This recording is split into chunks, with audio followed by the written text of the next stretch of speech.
Hi, I'm Sarah Noble, your host for the Modern Day Intuitive Podcast. For over 25 years, I've been on a spiritual journey, searching, learning, expanding, and growing. I've traveled the world, led by my heart, on a quest to know myself so that I can support others. This podcast was created from my deep desire to help you connect with your intuition and to inspire you to create a life where the impossible becomes possible and you live into your sacred dreams and desires. Thanks for being here and enjoy the show. Hello, my loves. Such a pleasure and celebration to be here with you again for another really moving and potent and powerful reading. I really hope those of you that are wanting to play bigger and to put more work out into the world and to stretch yourselves, I really hope that this episode shows you just how incredible you are and that you can do what you came here to do, this purpose that lives inside your heart, these dreams. They live within you for a reason. And I just really encourage you to bring them out and to move forward and to go for them. And so Brittany is here today because she's getting ready to lead a retreat in Costa Rica, and she wants to dive deep into anything that might be keeping her from making it a reality. So this reading takes us on a journey where we talk about connecting and creating from your true why, not the superficial reasons why you're doing the dream, but really your why. What is your heart? What does your soul want for you in this life? We look at how you are the lighthouse for your own life, and we also dive into the positive and the negative collective consciousness and how those are affecting you and what you can do. We look at working with moon magic, which is something I love and so dear to my heart, and Brittany also engages in these practices. And we round out by looking at manifestation and how the model today says if you can dream it, you can do it. But in reality, you need power to run your manifestation. The dream is amazing, but you have to be resourced, you have to be grounded, and you have to be able to bring something to support that manifestation. So we talk a little bit about that process. And I hope it really moves something for you and helps you see something different for your own manifestations and your own dreams. So enjoy this really insightful reading with Brittany. I love you. Hi, Brittany. Welcome to the podcast. How can I help you today? Hi, Sarah. Thanks for having me today. I'm hosting a retreat in Costa Rica, and I'm really wanting to kind of deep dive into some of the blocks that I feel like are happening around it and getting the individuals signed on who are meant to come. Okay. I'm just going to see what comes forward for you. So I do see you. It's like a really beautiful image. You're in a hammock, you're on the beach. There's this sense of, yes, I did it. It happened. So that's the first thing to share. And I know when we were talking before, you have this knowing that it's going to happen. There's just maybe this place where it's not happening exactly as you imagined it would happen in this lead up place to it. So I feel that that's a confirmation for what you're feeling, right? That this is happening. This is a dream of your heart and you're moving in that direction. What happens is, so that image stands there and then it's like the bottom of the image is falling away. And it's leading me towards what is the purpose of the retreat built on? The retreat is meant to help women really come into their own and reconnect in with their sacred womb space. So it is more of the divine feminine healing and really teaching women that it is okay to step into their sexuality and their sensuality and into their divine feminine and not be so stuck in our masculine energy. And it combines womb healing and hypnosis and breath work and movement, as well as a lot of integration work in between too. Sounds amazing. What they're asking, right, is the layer deeper. So that is the purpose of the retreat. So it's this idea of what is your why behind this retreat, and not the pieces of the retreat, and not necessarily like what's going to be the transformation of the retreat, but the real why underneath. There feels like there's a disconnect inside of you to your true why of the retreat versus what feels more superficial, of like it's being built on the superficial reasons and not your actual like embodied why.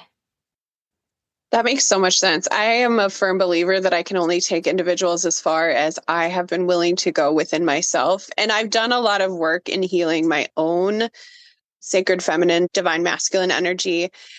But I feel as though I haven't yet completed that quote unquote mission. There's some self-doubt coming through that I've gone far enough to be able to host a retreat around this topic. Even though I'm heavily trained in it and I work in it every single day, my own practice maybe isn't as deep as I would like it to be. Yeah, I hear that. And what I know about that, my love, is that is a collective wound that we share as women, right? That you need one more certification. You need to be more advanced. You don't know enough yet. You couldn't possibly do this. You're not good enough yet. That narrative flows through so strongly. And what I know to be true is that you are ready. The women that are going to come to your retreat, you have, and I'm getting goosebumps as I'm saying this, you have the exact medicine that they need. And it's your belief in that. I see it like a lighthouse calling them in. And it's not about your marketing. It's not about even what you're teaching, right? It is, but it isn't. It's about you holding that. Like I feel it in you, you holding that as your truth, as your marker, as your beacon for these women that need you, only you. And they're waiting for you to remember that truth. That's so magical. And I do feel that in a lot of ways. I think it's very easy to revert back to past versions because they're a place of comfort, right? And to be able to step forward is a very hard thing. But the more I face these fears and these doubts, the stronger I am at not reverting back into those past versions of myself that may have been really scared to even host a retreat in Costa Rica, let alone to 12 women, right? On my own, nonetheless. So it's been very eye-opening that way, the amount of growth that I've experienced through just putting it out there. Mm-hmm. And what I sense too, when that voice of doubt comes up, when that past identity wants to come in and share its thoughts, there's this practice for you that involves depersonalizing those stories. I see them hooked into you, and you're still thinking that they're yours and that there's some more work that you need to do. When really it's that collective narrative that is just kind of closing in on you. It's like, oh, look, she thinks she can do this. I'm going to come in and remind her that she can't.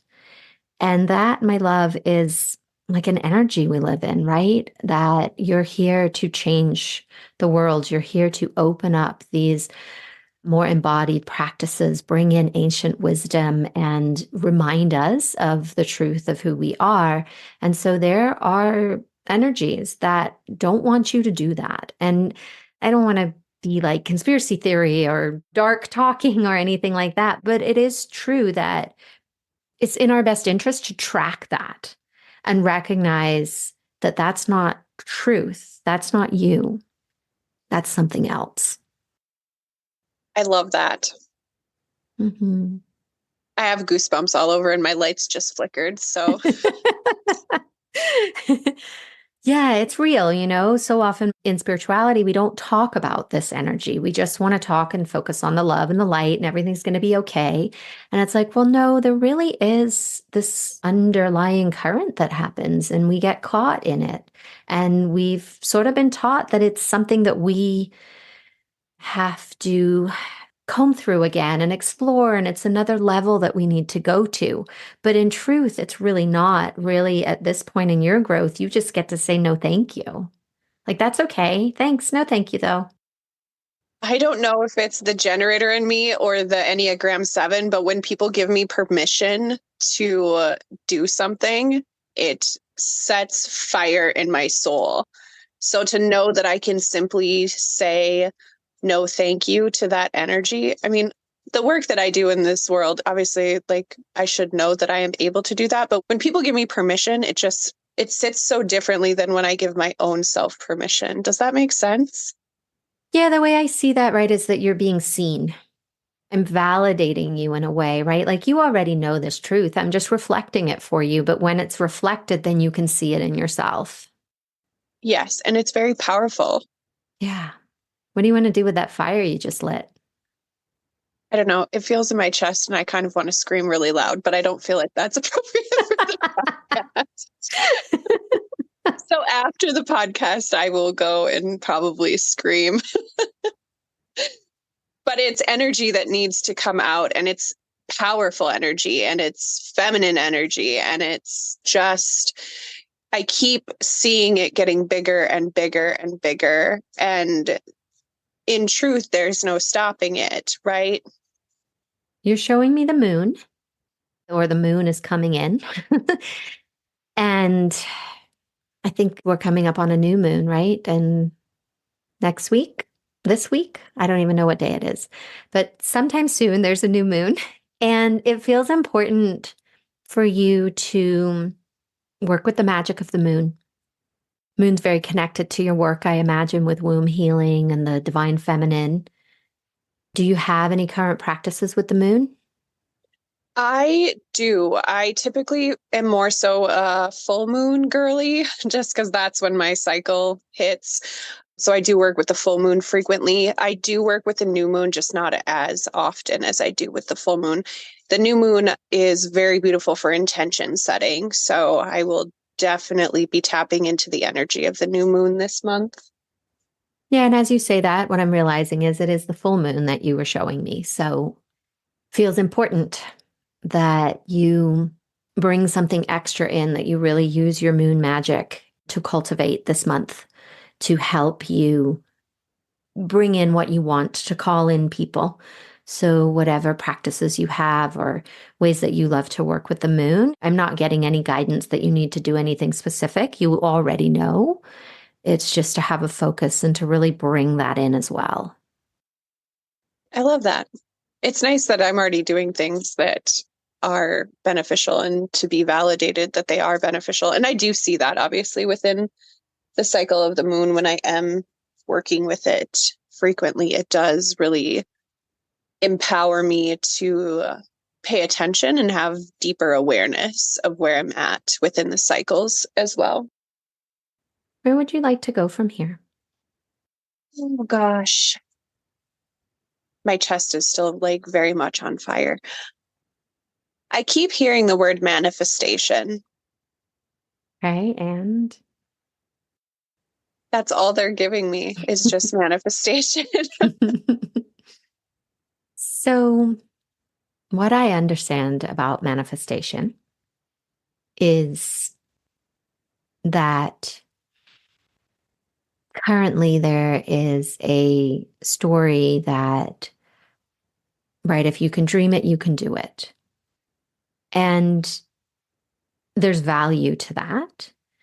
And yet again, I think it's only half of the equation. It's the love and light part of the equation.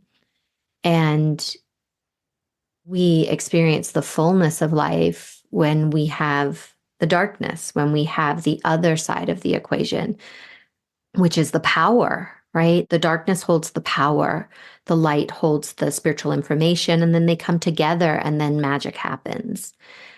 And so in our manifestation model, again, we tend to just be in the love and light part, and we're forgetting that we actually need to source power in order to be able to bring that manifestation across a threshold and to have it take footing in the world.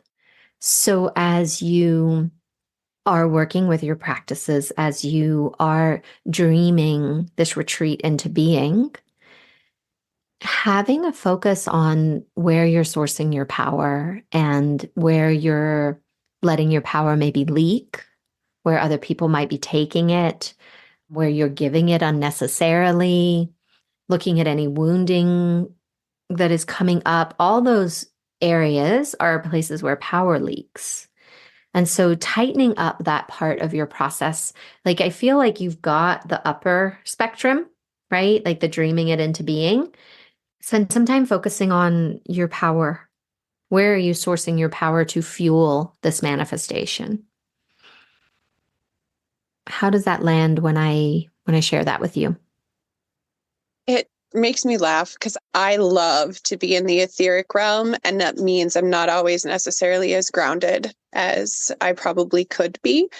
So it's just pulling me back deeper into my body and deeper into the connection that I do have with Mother Earth, and reminding me that the work that I do with her and on the physical plane is just as important as the work that I do through my upper chakras, my etheric realm work. So it's reminding me that it's okay to be grounded. Yeah, it's vitally important to be grounded. And they're showing me the work that you do.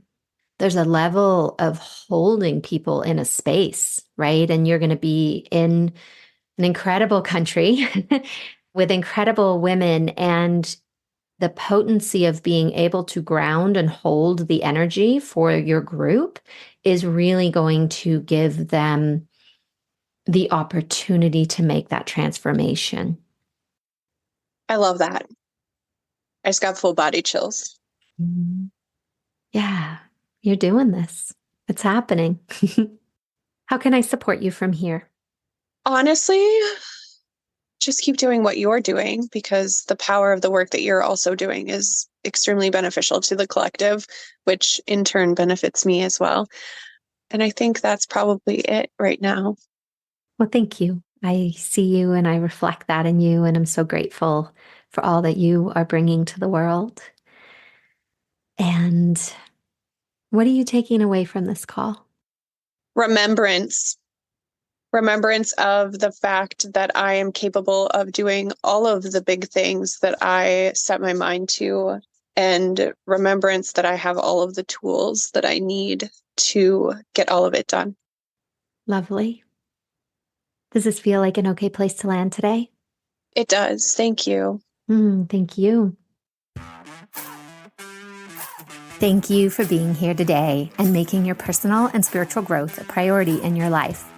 To learn more about connecting with your dreams and your intuition so that you can create a life full of possibilities, visit me at www.sarahnoble.com and see how we can create magic together. A big thank you from my heart to yours for making the planet a better place for us all.